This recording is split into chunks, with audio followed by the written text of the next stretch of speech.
Olá, amigo web telespectador, amiga web telespectadora da AltV, a TV da internet. Estamos começando mais uma edição do Agropapo, seu talk show digital do novo agronegócio. Nestes tempos de quarentena, estamos fazendo nossas entrevistas, nossas edições por videoconferência. Nesta edição do Agropapo, nós vamos tratar aí de um tema super importante para todos, enfim, que eu sempre gosto de trazer aqui no talk show digital do novo agronegócio quando há novidades, que é justamente carreira e emprego no setor. Mas para poder falar com propriedade sobre este assunto, eu tenho a grande satisfação de receber nesta edição do Agropapo o Stefano Dedini, da super conhecida consultoria aí de recursos humanos Michael Page, que lançou recentemente um estudo justamente destacando o avanço de contratações aí de profissionais de perfil técnico no agronegócio. Stefano, satisfação contar contigo no Agropapo, meu caro. Ô Ronaldo, tudo bem? Poxa, super prazer aí participar do papo contigo, um prazer falar de emprego, principalmente aí num momento da pandemia, né? Falar das oportunidades. Poxa, estou à disposição. Muito bem, meu caro. Bom, vamos direto ao assunto já. Justamente a Michael Page lançou aí um levantamento, né? Que pôde identificar aí com base justamente na base de dados de você, um avanço aí na contratação, um avanço de cerca de 30% na contratação aí de profissionais de perfil técnico no agronegócio. Qual que é esse cenário? É isso mesmo? Quais são os motivos, Stefano? Legal, Ronaldo. Assim, acho que vale frisar até um pouco antes de pandemia, né? Assim, para dar um panorama um pouco mais completo, né?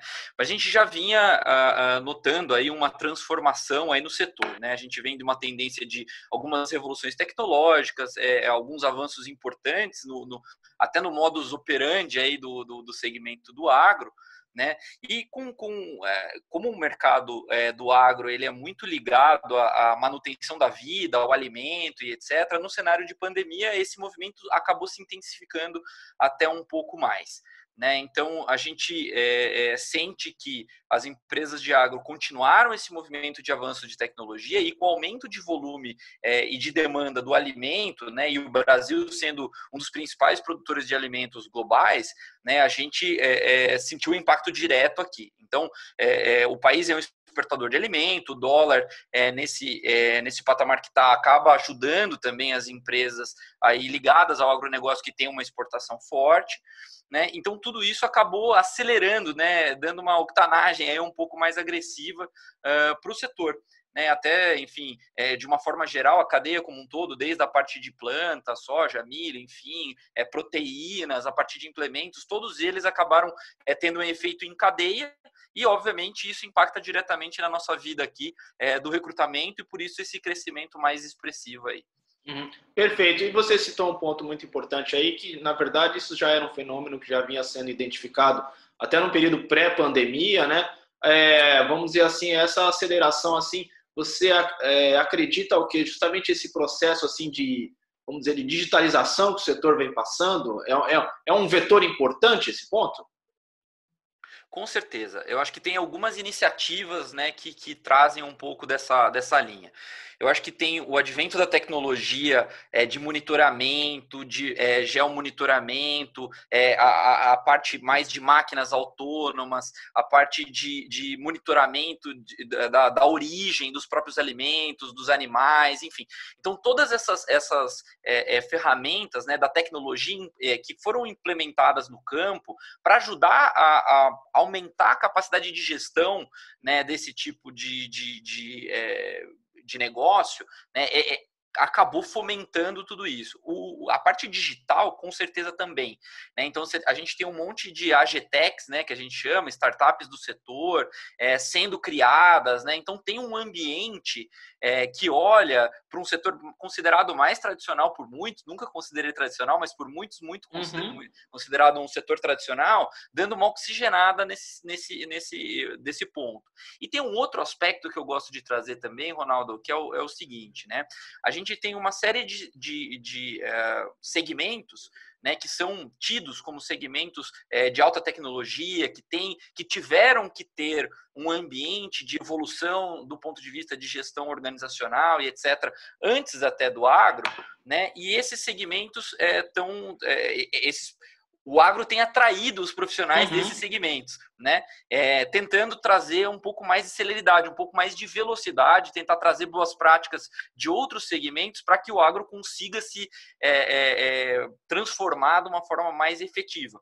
Num ambiente onde outros segmentos não vão tão bem, ainda mais o agro se torna um celeiro super atrativo para esse tipo de profissional. Então, tudo a ver com o mundo digital, tudo a ver com a internet das coisas, tudo a ver com Big Data, com todos esses temas aí que estão super em alta agora, falando de tecnologia.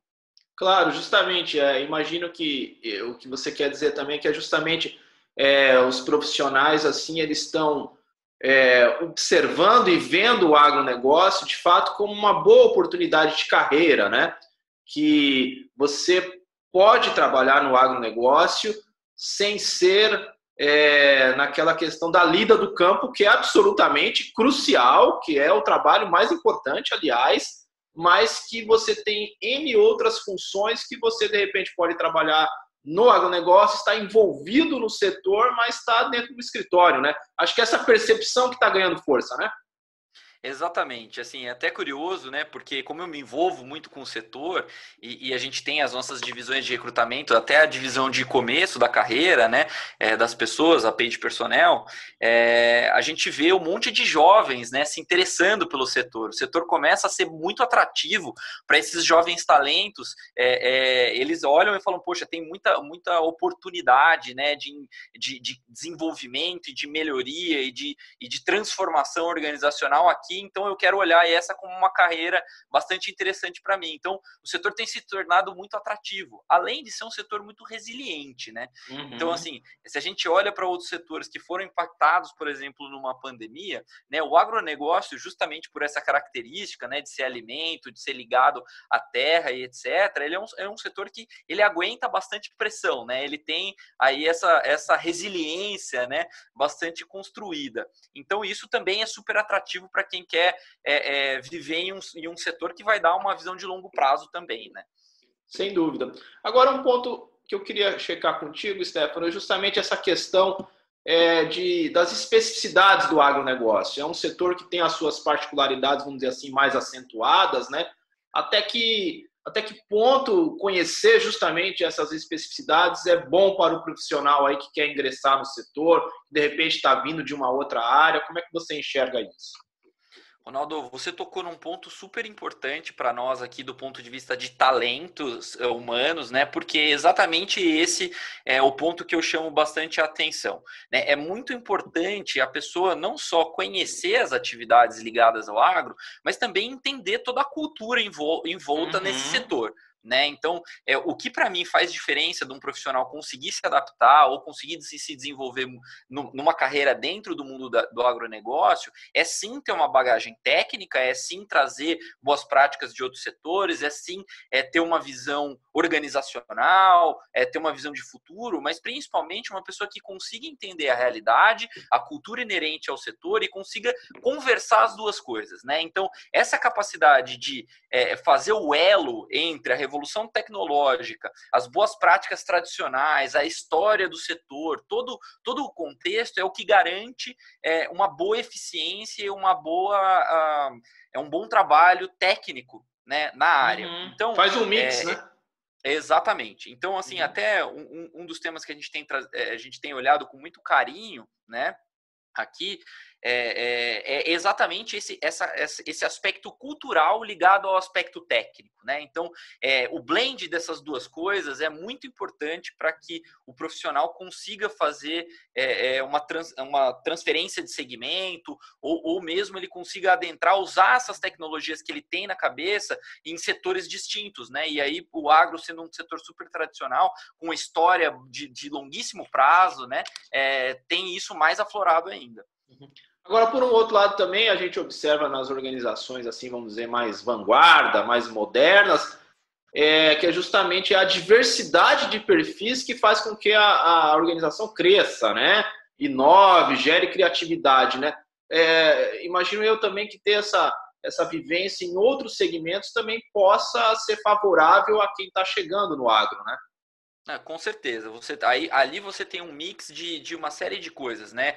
Então, como outros setores, né, que tiveram, que chegaram a ter uma série de revoluções do ponto de vista de diversidade, do ponto de vista de recursos humanos, eu vejo isso ganhando uma proporção até um pouco mais forte agora no agro. Né? Então, a gente vê muito dos times de recursos humanos, das empresas do agro, se preocupando com esse tipo de coisa e tentando cada vez mais sair daquele mais do mesmo. Né? Então, vamos supor, se você tem uma estrutura do teu time técnica e essa estrutura veio só do segmento, né, muito do teu olhar de desenvolvimento ele está enviesado por pessoas que vêm desse ambiente, etc. Então, eu vejo as estruturas de desenvolvimento humano tentando olhar fora da caixa, né? Tentando buscar aquela ideia que, num primeiro momento, pode até parecer absurda para quem teve a carreira toda ligada ao setor, mas que, de repente, de algumas ideias você consegue aproveitar e desse aproveitamento surge uma nova linha, surge uma nova possibilidade e assim por diante. Então, com certeza, é um ponto importante. Muito bem, meu caro. Agora, nessa segunda parte aqui, eu queria que a gente pudesse falar brevemente um pouquinho aí dos 4 cargos, vamos dizer assim, 4 funções que vocês destacaram aí nesse estudo, né? Começando justamente aí pelo engenheiro de aplicação e suporte. É uma demanda, então, importante aí que vocês identificaram.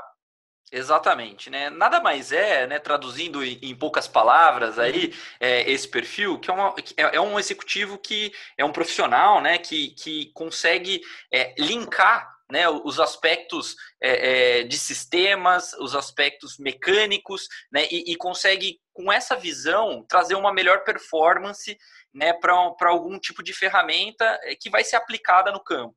Né? Então, esse profissional ele tem que entender do campo, como a gente já falou aqui, ele precisa entender quais são os problemas, né? O que o produtor lá na ponta ele precisa, né? Ele precisa entender das tecnologias, né? O que dá para fazer, né? Nesse link de tecnologias mecânicas, tecnologias de sistemas, de software, etc. E como traduzir isso na melhor forma, né? Então, transformar isso em alguma coisa que vai gerar produtividade para o consumidor final lá no campo. Ótimo. Aí, dando sequência aqui, temos aí o coordenador de manutenção. Essa eu acho que é um ponto bastante importante com a produção em larga escala que a gente vem tendo, né, e como a gente tem tido muita demanda, você conseguir ser precavido, né, você garantir que as tuas máquinas, a tua indústria, a tua produção ela não pare, né, então é um ponto crucial, né, porque isso obviamente vai impactar a tua capacidade de abastecimento de mercado. Então um olhar estratégico, entre aspas, do ponto de vista de manutenção é muito importante, principalmente quando a gente está falando de times maiores, porque as máquinas estão sempre operando em larga escala nesses últimos tempos, né, então ter essa capacidade de gestão, de organizar turnos, se for o caso, de organizar times grandes, conseguir antecipar qualquer tipo de problema e garantir uma manutenção assim, fundamental para que a empresa consiga fazer uma performance interessante aí.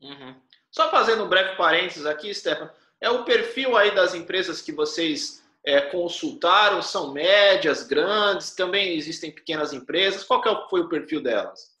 A gente atende todos os tamanhos, né? Então a gente conseguiu colher um pouco dessas informações aí, mas eu te diria que tem de tudo dentro desse mix, né? Desde empresas nacionais, pequenas, mais familiares, em fase de profissionalização, até os big, assim, as big multinacionais, empresas super grandes. Então tem um pouquinho de tudo, né? Eu te diria que as startups também começam a ter uma representatividade interessante, como eu falei, né? Porque elas vêm surgindo aí com esse perfil mais inovador. Mas, por exemplo, você pega esse perfil de manutenção, ele é um perfil onipresente. Né? Então, todas elas, desde a pequena até a grande, precisam de uma pessoa que tem essa capacidade de olhar, principalmente quando a gente está falando de empresa pequena, né? Que não tem uma margem de ajuste, né? Normalmente está produzindo sempre ali no máximo da capacidade. Perfeito. Dando sequência aqui, o gerente de vendas. Bom, o gerente de vendas é a pessoa que vai atuar muito próximo, né, da pessoa de aplicação, né? Então é a pessoa que vai veicular ao mercado esses novos produtos. Né? Então tem um aspecto que eu brinco, que é de mostrar para o produtor no final, né, o quanto aquele novo equipamento, aquela nova tecnologia vai gerar de performance para ele. né? Então, vai ajudar a disseminar esses novos produtos, essas novas tecnologias e etc., para que esses produtores eles consigam entender e conseguir aplicar essas novas tecnologias também, né? Então, isso tem gerado. Esse perfil de vendas, né, ele é muito importante do ponto de vista de entender também o lado do produtor, para que ele consiga mostrar por fatos e dados, para que ele mostre aspectos científicos, aspectos numéricos, etc., para mostrar a performance desses novos equipamentos. E assim, não é um aspecto de acreditar, né? E sim dados e fatos que isso de fato vai melhorar o negócio e vai gerar um bom investimento, né, no produto. Sim, sim. Sair um pouco dessa questão do empirismo, né?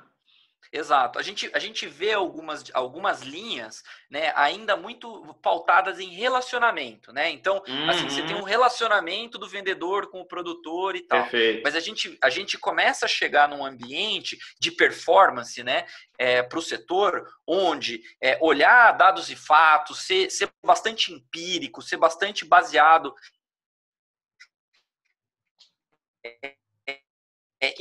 informação concreta e coerente, começa a tomar aumento com o consumidor final. Mas sim, ser literalmente consultivo, né? Trazer novidades, trazer novas possibilidades também. Perfeito. E por fim temos aqui o gerente de produtos, assuntos regulatórios.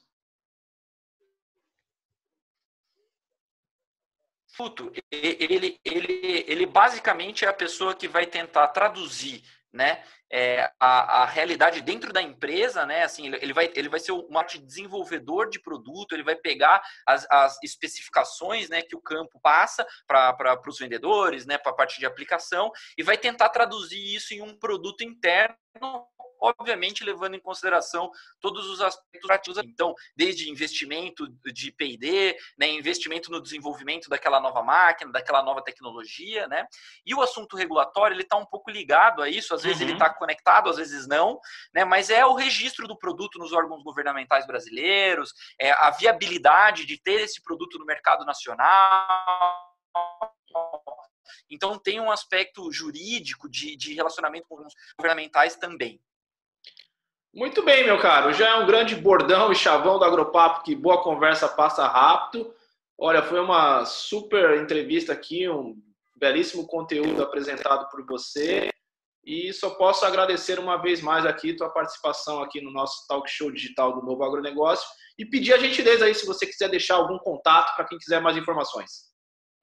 Ronaldo, poxa, sempre um prazer, eu tenho orgulho aí de fazer parte do universo agro, acho que nos lidera aí um dos nossos setores econômicos com maior representatividade, e o Brasil é protagonista disso, né? Então eu fico muito feliz com isso. Quem quiser saber um pouco mais, quiser bater um papo com a Page, meu e-mail é stefanodedini@michaelpage.com.br, fique à vontade de me acessar, porque vai ser um prazer aí aprofundar o papo, enfim, trocar experiências e informações também. Muito bem, dado o recado, e assim encerramos esta edição do Agropapo, o seu talk show digital do Novo Agronegócio, aqui na UTV, a TV da internet. O Agropapo tem produção, direção e apresentação de Ronaldo Luiz, e a direção jornalística da UTV, a TV da internet, é do jornalista Alberto Luchetti. Encerramos esta edição, voltamos na próxima. Um abraço e tchau, tchau.